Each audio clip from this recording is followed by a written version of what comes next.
শ্রুতা গুণানো ভুবন সুন্দর। হে ভুবন সুন্দর, তোমাকে কোনোদিন আমি চোখে দেখিনি, কেবল শুনেছি তোমার রূপের কথা। কাদের কাছে শুনলে? এই সাধুদের কাছে শুনেছি।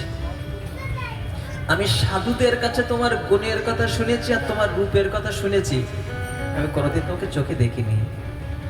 দেখে তোমাকে এত ভালোবেসেছি, কালকের দিন পরে আমার বিয়ে হবে, আমি লাজ লজ্জার মাথা খেয়ে তোমার কাছে চিঠি লিখেছি। চিঠিতে বলছেন যে আমি একটা কুমারী মেয়ে, আমার কালকের দিন পরে বিয়ে হবে, আমার বাবা বিয়ে ঠিক করে রেখেছে। তবে শোনো, আমি তোমাকে বলে রাখি, ওই সিংহের খাদ্য যেন শ্রীগালে না নিয়ে যায়।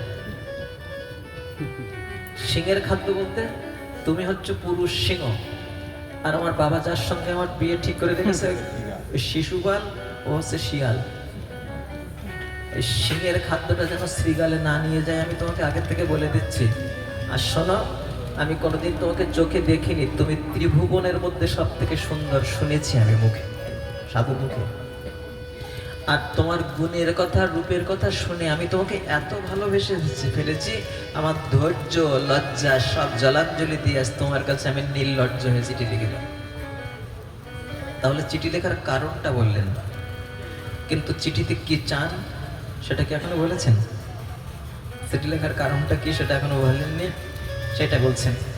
যশাংঘ্রি পঙ্কজ রজস্নাপডং মহান্ত বাঞ্ছন্তে মাবতিরিবাতম তমঃ পাহাত্তাই যদ্দম্বুজক্ষণল হবৈ ভবয়ত প্রসাদম যজ্জমসং ব্রত কৃষাণ শত জন্মাভিষাণ। শোনা, যার গুণের কথাই ব্রহ্মা কীর্তন করে, যার গুণের কথা মহাদেব